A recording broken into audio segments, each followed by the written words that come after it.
Hello friends, मैं हूं प्रकाश sir और आप मुझे देख रहे हैं शर्मा क्लासेस में। जैसा कि आप जानते हैं, मैं अकाउंट्स और जीके पर मैं विशेष रूप से वीडियो लाता हूं। उसी क्रम में मैं आज आपको अकाउंट्स से रिलेटेड यानी कि एनपीओ यानी कि नॉन प्रॉफिट ऑर्गेनाइजेशन अकाउंट्स के कड़ी को आगे बढ़ाते हुए मैं आपको इनकम एंड एक्सपेंडिचर अकाउंट का फॉर्मेट ला रहा हूँ और उस फॉर्मेट को मैं आपको बताने जा रहा हूँ।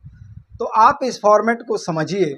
इससे पहले मैं आपको बता दूं कि इससे रिलेटेड कुछ ऐसे वीडियो हैं जो मैंने लगातार कई दिनों से बना के अपलोड कर रहा हूं। तो इसको समझने से पहले आप पहले उस वीडियो को देखिएगा, फिर इसको समझिएगा, तब जाके आपको समझ में आएगा कि इनकम एंड एक्सपेंडिचर अकाउंट होता क्या है और यह बनता कैसे है। तो यह फॉर्मेट में बताऊं उससे पहले मैं आपसे गुजारिश करूंगा कि यदि आप मेरे चैनल पर पहली बार विजिट कर रहे हैं तो कृपया चैनल को सब्सक्राइब करें, लाइक करें और शेयर करें। शेयर इसलिए ज़रूरी है क्योंकि मान लीजिए कि कहीं आपको ऐसा लग रहा होगा, जी हाँ, कहीं आपको ऐसा लग रहा होगा कि अकाउंट्स हम क्या करेंगे पढ़ के, यह वीडियो तो मैं क्या करूँगा समझ के, अब मैं अकाउंट्स पढ़ने के टाइम में हूँ। जी नहीं है, यदि आपको ऐसा लग रहा है तो आप भ्रम में हैं। अकाउंट्स आदमी को हर हालत में पढ़ना है, हर समय पढ़ना है, हर पीरियड में पढ़ना है, ठीक है ना। यदि आपको लगता है कि आपके काम का नहीं है तो आप एक छोटा सा कष्ट कीजिएगा, इसको फॉरवर्ड कर दीजिएगा अपने सर्किल में। तो वहाँ अगर कोई कॉमर्स का बच्चा है, अगर कॉमर्स का कोई स्टूडेंट है तो उसको तो लाभ हो जाएगा। तो क्या जीवन में खाली हम अपने लाभ के लिए जी रहे हैं? जी नहीं, आने वाले जनरेशन के लिए जिए, आने वाले जनरेशन के लिए मरिए, क्योंकि वही भविष्य है। और उसको कहीं से मार्गदर्शन मिल जाए तो वह मार्गदर्शन दिखा देना चाहिए, वह रास्ता दिखा देना चाहिए। इसलिए मेरे वीडियो को वहाँ तक पहुँचाइए जो इसके जेन्युइन हकदार हैं, जो वास्तव में इस वीडियो को देखना चाहते हैं और उन तक यह पहुँच नहीं पा रहा है। तो आप माध्यम बन जाइए, आपसे गुजारिश है कि आप माध्यम बन जाइए और आप इस वीडियो को वहाँ तक पहुँचा दीजिए। चलिए, इसी के साथ मैं अब बता रहा हूँ इनकम एंड एक्सपेंडिचर अकाउंट यानी आय व्यय खाता। आय व्यय खाता बनाने से पहले उसका हेडिंग हम डालते हैं इनकम एंड एक्सपेंडिचर अकाउंट। यदि यह किसी संस्था का है तो ऑफ द उसका नाम लिख देंगे। यदि उसके बाद किस डेट में बनाया जा रहा है तो फॉर द ईयर एंडिंग, साल के अंत में इसको बनाया जाता है तो उसका डेट डाल देंगे। नेक्स्ट आते हैं इसका खाका। इसका जो खाका बना है इसमें एक कॉलम एक्सपेंडिचर का होता है, दूसरा अमाउंट का होता है, तीसरा इनकम का और चौथा अमाउंट का। एक्सपेंडिचर साइड को डेबिट साइड बोलते हैं, इनकम साइड को क्रेडिट साइड बोलते हैं। यह आपको पता होना चाहिए। एक्सपेंडिचर डेबिट क्यों होता है और इनकम क्रेडिट क्यों होता है, इसके लिए मैंने आपको वीडियो पहले बना रखा है कि अकाउंट्स कितने प्रकार के होते हैं, कौन कौन अकाउंट्स होते हैं, personal account, nominal account, real account, समझ रहे ना। तो उसमें आप पढ़िएगा तो उसमें आपको पता चलेगा कि एक अकाउंट्स ऐसा भी है जिसमें यह बताया गया, उसका डिफिनीशन है कि all expenditure and losses, all expenditure and losses are debit and all income and gain are credit. यानी कि जितने भी लॉसेज और खर्चे होंगे वह डेबिट साइड में लिखेंगे और जितने इनकम एंड गेन होंगे, जितने प्राप्तियां होगा, उसको हम क्रेडिट साइड में क्रेडिट साइड में लिखेंगे। यह हो गया। उसी क्रम में अब आगे अब पढ़ते हैं एक एक एंट्रीज में क्या होगा, एक्सपेंडिचर साइड में क्या होगा और इनकम साइड में क्या होगा। कहीं मैं ज़्यादा स्पीड तो नहीं बता रहा हूँ, ज़्यादा स्पीड बता रहा हूँ तो ये भी बताइएगा कमेंट करके। लेकिन मैं बता दूं कि इस फॉर्मेट को बताने से पहले मैं लगातार 4 दिन से इस पर काम कर रहा हूं और उसका वीडियो लगातार मैं डाल रहा हूं। उन सारे वीडियो का लिंक मैं इसमें मैं डाल दूंगा, ठीक है ना। क्योंकि जब तक वह वीडियो आप नहीं समझिएगा इसको समझने में थोड़ा कठिनाई होगा। तो सबसे पहले इंश्योरेंस, 2 साइड में इंश्योरेंस दिखाएंगे। इंश्योरेंस सिर्फ इंश्योरेंस ही नहीं होता है, इसमें बहुत सारे ऐसे एंट्री होते हैं, प्रीवियस ईयर, करेंट ईयर, जिसको जोड़ा और घटाया जाता है। जैसे इंश्योरेंस का अमाउंट जो करंट में वो दिख रहा है उसको लिख लेंगे, फिर उसमें ऐड करेंगे prepaid in the previous year, prepaid insurance in the previous year, पिछले साल का जो प्रीपेड इंश्योरेंस पर भुगतान किया गया होगा उसको हम प्लस कर देंगे। प्लस करके इसको आउटर में नहीं ले जाएंगे, इसको इनर कॉलम में लिखेंगे। इस कॉलम को इनर बोलते हैं और इसको हम आउटर बोलते हैं। फिर इसमें से लेस करेंगे प्रीपेड इंश्योरेंस दिस ईयर, यानी करेंट ईयर का जो प्रीपेड इंश्योरेंस होगा। अब प्रीपेड क्या होता है, आप मेरा वीडियो देखिएगा तो आपको समझ में आएगा। नेक्स्ट उसको इसमें से घटा लेंगे और घटाने के बाद जो बचेगा उसको हम आउटर में लिख देंगे, तो यह आपका एक्चुअल इंश्योरेंस हो जाएगा। ठीक उसी प्रकार सैलरी का भी कैलकुलेशन कैसे होता है, मैंने इसका वीडियो बना रखा है, मैं उसका लिंक डाल दूंगा। अब सैलरी इसमें तो जितना सैलरी भुगतान हुआ है जो रिसीट एंड पेमेंट अकाउंट में दिखाया जा रहा है उसको हम पहले इसमें लिख लेंगे इनर कॉलम में। फिर उसमें add outstanding at the end of the year, यानी कि जो साल समाप्त हो रहा है उस साल में जो आउटस्टैंडिंग सैलरी हो, जो बकाया सैलरी होगा उसको हम प्लस कर देंगे। यह कैसे होता है उसका भी हमने एग्जांपल पिछले वीडियो में मैंने बता रखा है, ठीक है ना। इसको जोड़ने के बाद इसको इनर कॉलम में लिखेंगे। फिर इसमें से लेस कर देंगे आउटस्टैंडिंग सैलरी लास्ट ईयर, यानी पिछले साल का, यानी प्रीवियस ईयर में यदि कोई आउटस्टैंडिंग है, बकाया सैलरी है तो उसको हम घटा लेंगे। उसको घटाने के बाद फिर हम अंदर लिखेंगे। इसके बाद फिर इसमें ऐड करेंगे add advance paid insurance in previous year, अगर पिछले साल कोई किसी इंश्योरेंस पर प्रीमियम अग्रिम भुगतान कर दिया गया है उसको हम जोड़ लेंगे। उसके बाद less advance paid in current year, यदि चालू वर्ष में अगर कोई एडवांस प्रीमियम यानी प्रीमियम पर कोई राशि एडवांस जमा की गई है तो उसको हम घटा लेंगे। इतना प्रक्रिया करने के बाद जो राशि बचती है उसको हम आउटर कॉलम में ले जाते हैं, ठीक है ना। उसके बाद स्टेशनरी एक्सपेंडिचर, यह एक ऐसा चीज़ है, इस पर भी मैंने वीडियो बना के आपको डाला हुआ है, ये भी देख लीजिएगा। तो ऐड स्टेशनरी पहले लिख लेंगे। स्टेशनरी में ऐड करेंगे ओपनिंग स्टॉक, यानी प्रारंभिक रहतिया क्या है उसको हम ऐड कर लेंगे। उसका इसमें लेस कर देंगे क्लोजिंग स्टॉक, अंतिम रहतिया क्या है उसको हम घटा लेंगे। ओपनिंग स्टॉक जोड़ के और क्लोजिंग स्टॉक घटाने के बाद जो बचता है वह आउटर कॉलम में आ जाएगा। यही आपके इनकम एंड एक्सपेंडिचर अकाउंट का एक्सपेंडिचर अकाउंट का वैल्यू होगा।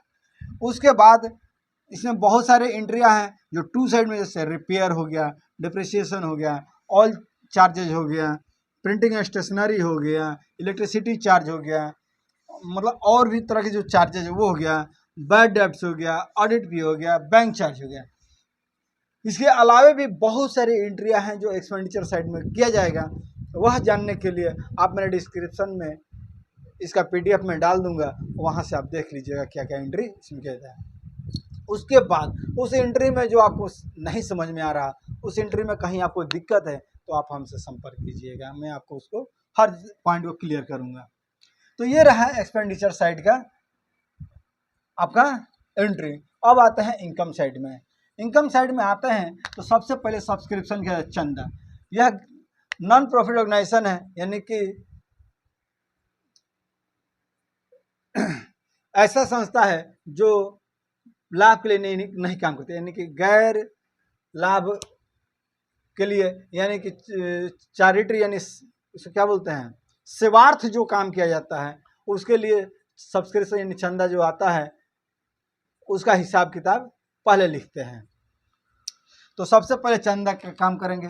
तो चंदा के ऊपर, इसके ऊपर भी मैंने एक वीडियो बना के स्पेशल डाल रखा है, उसको आप कृपया देख लीजिएगा।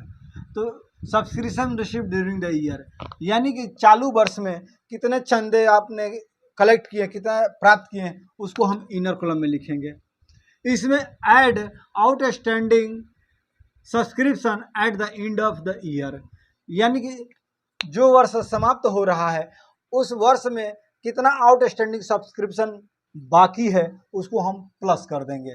प्लस करने के बाद उस राशि को हम इनर कॉलम में ही रखेंगे, ठीक है ना, इनर कॉलम में ही उसको रखेंगे।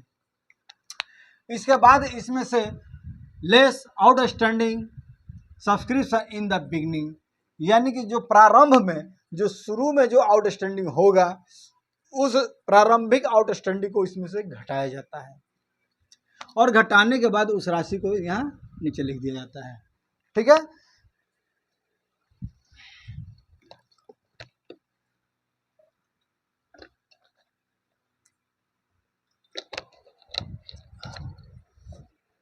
बोलने में मुँह सूखने लगता है ना। तो ये हो गया आउटस्टैंडिंग सब्सक्रिप्शन।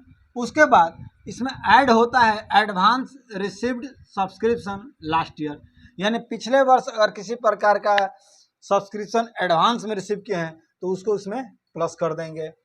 ठीक उसी प्रकार less subscription received this year, यानी कि अगर किसी व्यक्ति से चालू वर्ष में एडवांस चंदा प्राप्त किया गया है तो उस चंदे को इसमें से घटा देंगे।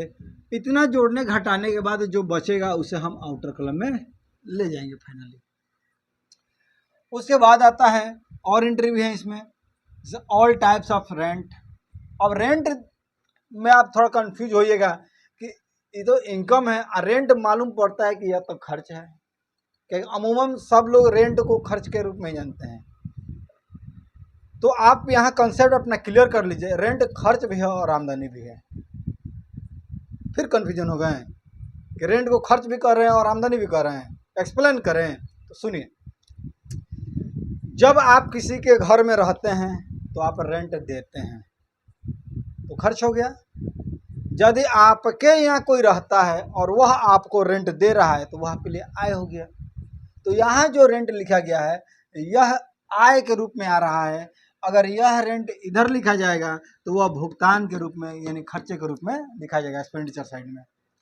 तो मुझे लगता है कंसेप्ट क्लियर हो गया रेंट का। उसका डिविडेंड ऑफ शेयर, अगर शेयर्स पर किसी प्रकार का लाभांश मिल रहा है तो वो भी इनकम साइड में आएगा। एंट्रेंस फी, अगर कोई प्रवेश शुल्क है तो वह भी आपका आय है। Profit on sale of assets, यदि कोई संपत्ति बेचा जा रहा है और उस बेचने पर जो लाभ हो रही है वो भी आपका इनकम है। उसी प्रकार बाय एडमिशन फी, मान लीजिए आपका कोई कोचिंग है, कोई संस्थान है, कोई स्कूल है, उसमें यदि आप एडमिशन फी ले रहे हैं तो वह उस संस्था के लिए आय हुई, इनकम हुआ। उसी प्रकार उस संस्था में पढ़ने पढ़ाने के लिए जो फी लिया जाता है वह भी उसका इनकम है। तो यह सब आपका इनकम साइड में आएंगे। उसी प्रकार इनकम फ्रॉम कैंटीन, अगर कोई संस्था है, कोई आपका कॉलेज है, यूनिवर्सिटी है और उसमें आपने कैंटीन बना रखा है कि जो बच्चे लंच लेकर नहीं आएंगे वह कैंटीन में जाकर कैंटीन में पैसे जमा करके और वह लंच वगैरह करेंगे, तो उससे जो आय हो रही है वह भी इनकम है। तो उसको भी हम इनकम साइड में लिखेंगे। उसके बाद मिसलेनियस रिसीट, मिसलेनियस रिसीट इसलिए लिख दिए ताकि इसके अलावे भी बहुत सारे आमदनी के सोर्सेस हैं जो इनकम साइड में लिखे जाते हैं। अब जैसे जैसे सवाल बनाएंगे वैसे वैसे आते जाएगा, मैं आपको एक एक कंसेप्ट आपको समझाते जाऊंगा। तो ये कारवां बहुत आगे तक चलेगी, बहुत लंबा और बहुत मज़ेदार क्लास चलने वाला है। इसलिए वीडियो में आपको लाइक करते रहिए, शेयर करते रहिए, और यदि आप सब्सक्राइब नहीं किए हैं तो सब्सक्राइब बटन अवश्य दबा दीजिए ताकि आपको हर वीडियो आपको आसानी से मिल सके। अब आइए, इतना कुछ होने के बाद हमने एक्सपेंडिचर में क्या है वह लिख दिया, इनकम में क्या है हमने उसको भी लिख दिया। अब इसके बाद क्या होता है? अब इसके बाद जो काम है वह काम है कि दोनों साइड का जो अमाउंट है उसको एक रफ में कैलकुलेट करेंगे। एक्सपेंडिचर साइड के अमाउंट को रफ में टोटल करेंगे और इनकम साइड के अमाउंट को रफ में टोटल करेंगे। दोनों का फिगर जब आ जाएगा आपको तो आप उसमें तुलना कीजिएगा कि इनकम साइड ज़्यादा है या एक्सपेंडिचर साइड ज़्यादा है।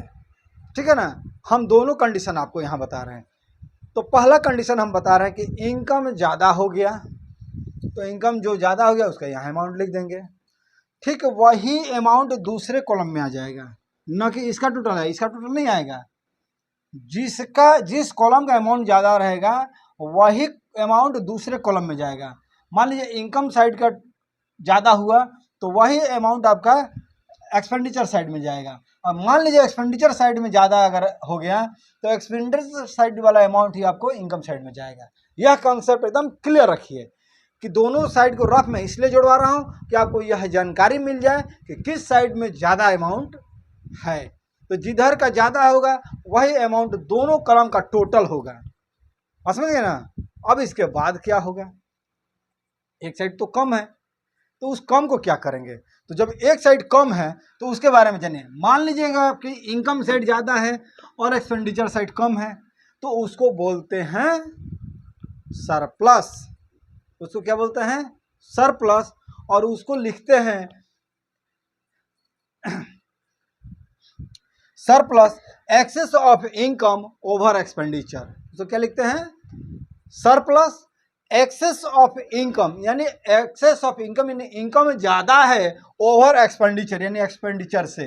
तो यह क्या हो गया? सरप्लस हो गया, यह फायदा हो गया। ठीक है ना? तो जब इनकम ज़्यादा होगा और एक्सपेंडिचर कम होगा तो उसके बैलेंसिंग फिगर को, यानी कि इसके टोटल में से और उसके टोटल में से घटाने के बाद जो आएगा राशि वह कहलाएगा सरप्लस, यानी कि प्रॉफिट है। और इसको लिखेंगे excess of income over expenditure, यानी कि बैलेंसिंग फिगर। यह बैलेंसिंग फिगर होता है। ठीक है ना? क्लियर? अब इसका दूसरा पहलू मैंने कहा, मान लीजिए कि आपका एक्सपेंडिचर साइड ज़्यादा हो गया और इनकम साइड कम हो गया, तो एक्सपेंडिचर साइड वाला अमाउंट को इनकम साइड में लिख देंगे। उसके बाद हम बैलेंसिंग करेंगे। ठीक है ना? उसके बाद जो बैलेंसिंग करने में जो फिगर आएगा उसको हम डेफिसिट कहते हैं। उसको क्या कहते हैं? डेफिसिट, यानी कि घाटा। उसको घाटा बोलते हैं। और उसको बोलते हैं excess of expenditure over income. उसको क्या बोलते हैं? Excess of expenditure over income, यानी कि आय से ज़्यादा व्यय हो गया, यानी नुकसान हो गया, तो उसको डेफिसिट बोलते हैं। तो आज के लिए इतना ही। और मैं उम्मीद करता हूँ कि जो भी अकाउंट्स के बच्चे +2 में पढ़ रहे होंगे या 2024 के एग्ज़ाम के लिए तैयारी कर रहे होंगे, उनके लिए यह फॉर्मेट बड़ा ही उपयोगी साबित होगा। तो मिलते हैं नेक्स्ट वीडियो में मज़ेदार चैप्टर के साथ, और आपको बताऊंगा कि अकाउंटेंसी कैसे होता है, अकाउंटेंसी कैसे बनाया जाता है। तब तक के लिए नमस्कार, धन्यवाद।